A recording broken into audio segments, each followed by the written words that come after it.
কিন্তু ভালোবাসি ভালোবাসি করে করে এই দেশের লক্ষ লক্ষ লক্ষ লক্ষ কোটি টাকা বিদেশে পাঠাইছে কারা? আমাদেরকে মেনে নিতে হবে। চরিত্র যদি না থাকে দলে কিছু আসে যায় না। সোরে নাসিনে মা, নাসিনে বাপ, নাসিনে দেশ। প্রিয় ভাইয়েরা, আমাদেরকে বুঝতে হবে। আমার সামনে আওয়ামী লীগের ভাইয়েরা আছেন, বিএনপির ভাইয়েরা আছেন, জামাতের ভাইয়েরা আছেন, হেফাজতের ভাইয়েরা আছেন, আছেন না? সব দলের লোকজন আছেন। দলীয়ভাবে আমরা বিভিন্ন দল, বিভিন্ন মত। কোরআনে এই কথাটা আছে, কুল্লু হিজবিন বিমা লাদাইহিম ফারিহুন। প্রত্যেকে নিজের দলটাকে মনে করে সবচেয়ে ভালো, এই জন্য সে সেই দল করে, ঠিক কিনা বলেন? তাহলে রাজনৈতিক ব্যাপারে কোনোদিন সব দল এক হবে না, এটা কোনোদিন হয় নাই। কুল্লু হিজবিন বিমা লাদাইহিম ফারিহুন, কোরআনে আল্লাহ বলে দিয়েছেন। সুতরাং আপনি আওয়ামী লীগ, আপনি বিএনপি, আরেকজন জামাত, আরেকজন হেফাজত। রাজনৈতিক ব্যাপারে আমরা এইভাবে ভাগ ভাগ আছি। দেশের ব্যাপারে কোনো ভাগ নাই, সব এক। স্বাধীনতার ব্যাপারে সব এক, দেশের অস্তিত্বের ব্যাপারে সব এক। আল্লাহর কসম, যদি আমরা এখনো এই মুহূর্তে দলমত নির্বিশেষে এক হইতে না পারি, এমন তুফান আসবে যে তুফানে সবকিছু জমিনের সাথে মিশাই দেবে, এই দেশের অস্তিত্ব থাকবে না। বুড়ো হয়েছি অন্ত এমনি মরিয়ম, জোয়ান কালে ডরাই নন, বুড়া কালে দৌড়াইতাম। নবী আমাকে শিখিয়েছেন হুব্বুল আপনি মিনাল ঈমান। আল্লাহর কসম, এই দেশটাকে আমি আমার প্রাণের মতো ভালোবাসি। আমার নবী আমাকে শিখিয়েছেন। কিন্তু ভালোবাসি ভালোবাসি করে করে এই দেশের লক্ষ লক্ষ লক্ষ লক্ষ কোটি টাকা বিদেশে পাঠাইছে কারা? আমরা। আমরা ওই সব সোনার বাংলা, সব ভাইরা। বাস্তব যেটা আমাদেরকে মেনে নিতে হবে। চরিত্র যদি না থাকে দলে কিছু আসে যায় না। সোরে নাসিনে মা, নাসিনে বাপ, নাসিনে দেশ। সবচেয়ে ভালো দেশপ্রেমিককে স্বদেশের টাকা বিদেশে নিয়ে জমা রাখিল যে। আরে বেটা, টাকাগুলো দেশে রাখতি, তুই একটা ইন্ডাস্ট্রি করতি, তুইও খাইতি, আমরাও করে টোরে খাইতাম, ঠিক কিনা বলেন? এই টাকাগুলো যে বিদেশে আমরা পাঠিয়ে দিলাম, এই টাকা যে ফিরে আসবে তার গ্যারান্টি একজনেরও নাই, একজনেরও নাই। সুদখোরদের দেশে টাকা পাচার আজ থেকে 15-2 বছর আগে 3 জনে মিলে দুদকের কাছে একটা দরখাস্ত দিয়েছে 116 জন আলেমের নামে। আপনারা এটা শোনেন নাই?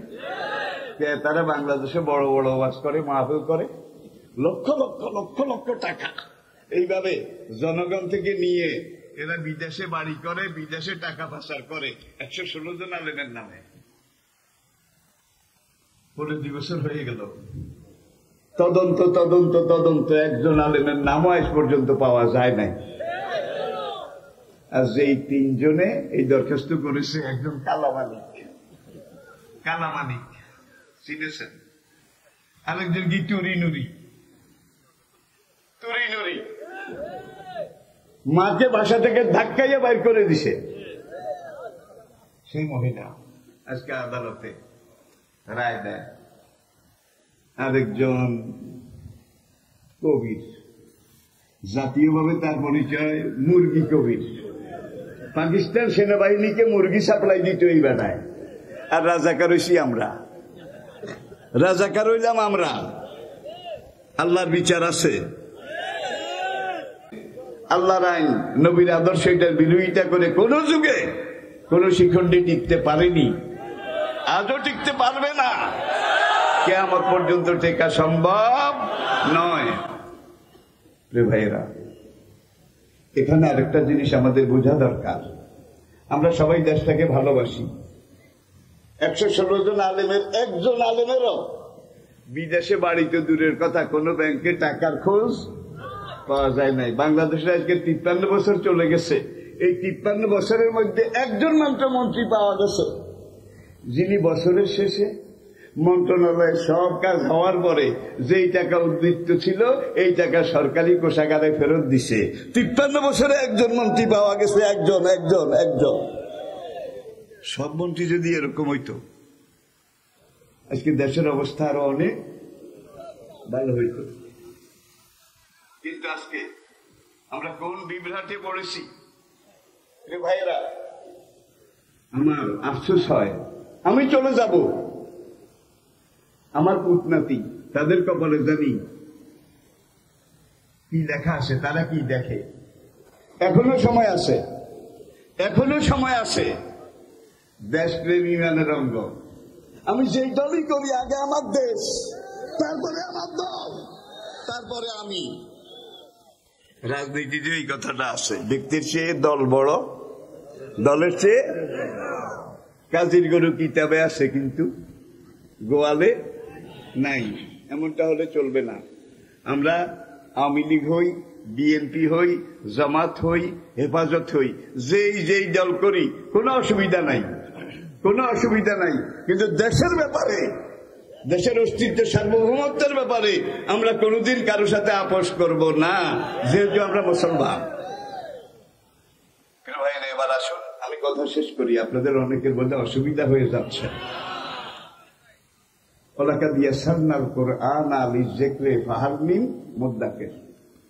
আর নিঃসন্দেহে অলাকাম, আর নিঃসন্দেহে ইয়াসারনা, সবচেয়ে সহজ করেছি আমি আল্লাহ। আল কোরআন, এই কোরআন লিজ্জিক্রে, পড়ার জন্য এই কোরআন আমি আল্লাহ সবচেয়ে সহজ করে দিয়েছি। কোরআন পড়া সবচেয়ে সহজ, মুখস্থ করার জন্য এই কোরআন আমি আল্লাহ সবচেয়ে সহজ করে দিয়েছি। একবার মুখস্থ করলে মরণ পর্যন্ত স্মরণ রাখা আমি আল্লাহ সহজ করে দিয়েছি। ভাই আল্লাহ রসুলরা কয় বছর বয়সে মুখস্থ করেছেন? 3-4 বছর। এখন আপনি বয়স 70 বছর, বুঝার জন্য বলছি। 5 ওয়াক্ত সালাত যারা ঠিক মতো আদায় করেন তারা এই কোরআনের প্রথম সূরা ফাতিহা এটা দৈনিক কয়বার পড়েন? 17 রাকাতে। ওয়াজিবে লাগে না, সুন্নতে লাগে না, নফলে লাগে না, চাষে লাগে না, আবিনে লাগে না, ইশরাকে লাগে না। লা সালাতা ইল্লা বিফাতিহাতিল, সূরা ফাতিহা না পড়লে তো নামাজই হবে না, তাই না? রীতিমতো নামাজ যারা আদায় করেছেন এই 70 বছরে সূরা ফাতিহা কত লক্ষ লক্ষ লক্ষ লক্ষ বার পড়েছেন বলেন? কোন ক্যালকুলেটরে এটা হিসাব করা যাবে না, সম্ভব নয়। এক তরকারি, যত ভালো তরকারি হোক, কয়েকদিন খাইলে কয় দুঃখের। নিরামিষ টিরামিষ থাকলে কিছু এই ফিশ রোস্ট কাবাব এগুলো এখন আর ভাল লাগে না। আচ্ছা ভাই, এই 70 বছর পর্যন্ত আপনি দৈনিক কয়েক ডজন বার সূরা ফাতিহা তেলাওয়াত করেছেন। করতে করতে করতে করতে কার মন তিতা হয়ে গেছে একটু হাত দেখান। সূরা ফাতিহা কার উত্তর উড়ে গেছে একটু হাত উঠান। যিনি যত বেশি পড়ছেন তার পড়ার আগ্রহ তত কমে গেছে, বাড়ছে।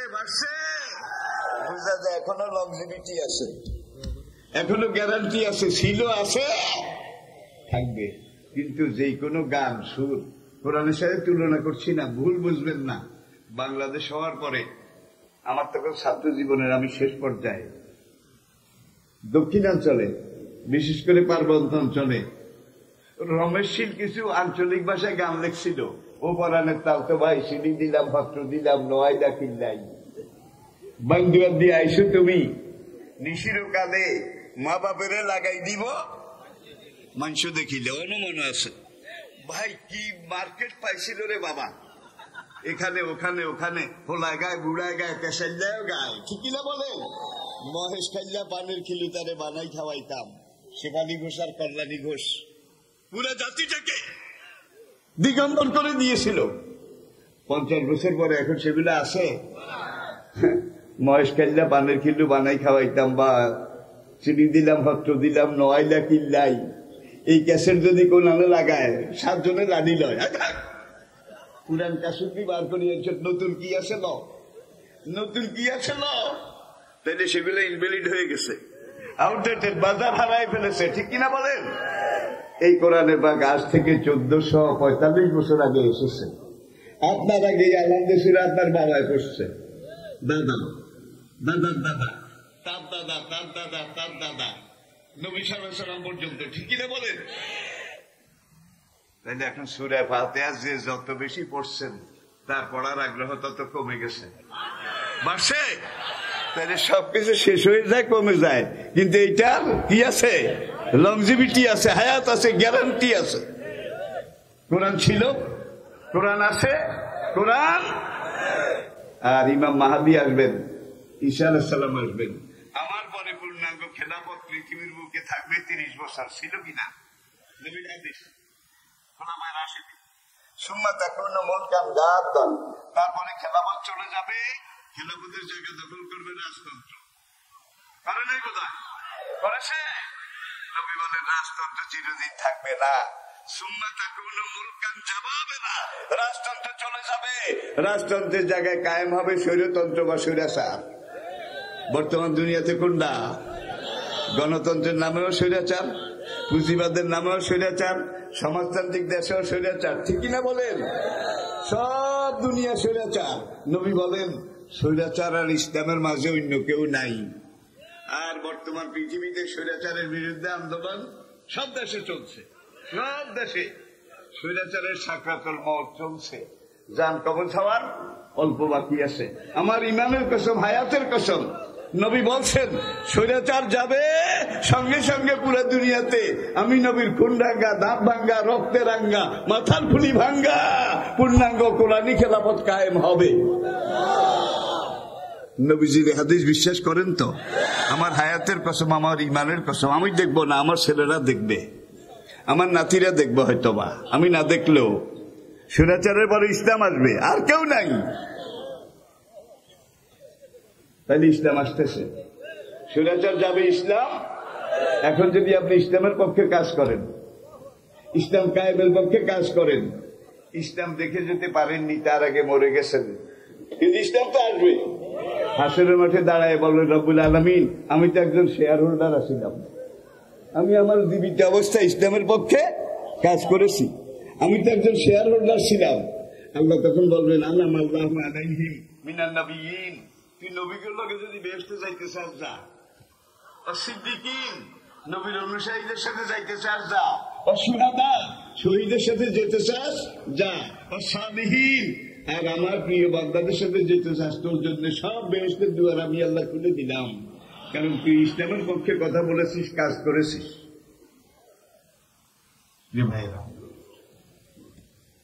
এখানে যে কথাটা বলে আমি শেষ করছি, ইসলাম আসতেছে, ইসলাম কায়েম হবে। নবী যা বলেছেন সব হয়ে গেছে, এটা বাকি আছে, এটা বাকি আছে। তাহলে ইসলাম আসতেছে। এখন যদি আপনি ইসলাম দেখেও না যেতে পারেন, তাহলে আপনার আমল নামা ইসলামের পক্ষে কাজ করেছেন এগুলা বলে লেখা থাকবে না, আমরা রেকর্ড বোঝা লেখে না। তাহলে আপনি ইসলামের কাজ করেছেন, কথা বলেছেন। হাসরের দিন নবী মাকামে মাহমুদে বসে কবে অমুক গ্রামের অমুকের ছেলে তমুক, আল্লাহ তাকে দুযুগীর লাইনে রাখছ, তার আমল নামাটা আমি নবী আর একটু দেখতে চাই। দেখছেন নি কারবার? আল্লাহ বলবেন ভাল্লামরু কাজা আলে, এই ফেরেশতারা আমার নবীকে তার আমল নামাটা দেখাও। দেখেছে সে ইসলামের পক্ষে একদিন মিছিল করেছে, নবীকে মিছিল দিয়ে কিরবা করো, আল্লাহকে হে উসিলা মাফ করে দিলাম, হে উসিলা মাফ করে দিলাম। এখন ইসলামের পক্ষে রাস্তা চিল্লাইলে ইসলামের পক্ষে চিল্লাবো কি? এগুলা প্লাস পয়েন্ট। একজন মুমিনকে আল্লাহ বলছে কুমিল্লার লালমাই পাহাড়, এই পাহাড়টাকে তুমি আজকে রাইতের ভিতরে ধাক্কাইয়া 14 গ্রামের বুক কিনারে লই যাও, ভারত বর্ডার, আজ রাইতের ভিতরে। তখন ওই মুমিনের ইমানের দাবি কি? বাইরে ভাই এত বড় লালমাই পাহাড় আমি সারা জীবন ধাক্কাইলে ওর কি আসবে যাবে, নিতে তো পারবো না, সুতরাং ধাক্কাইলাম না। কি ইমানের দাবি আদা হবে?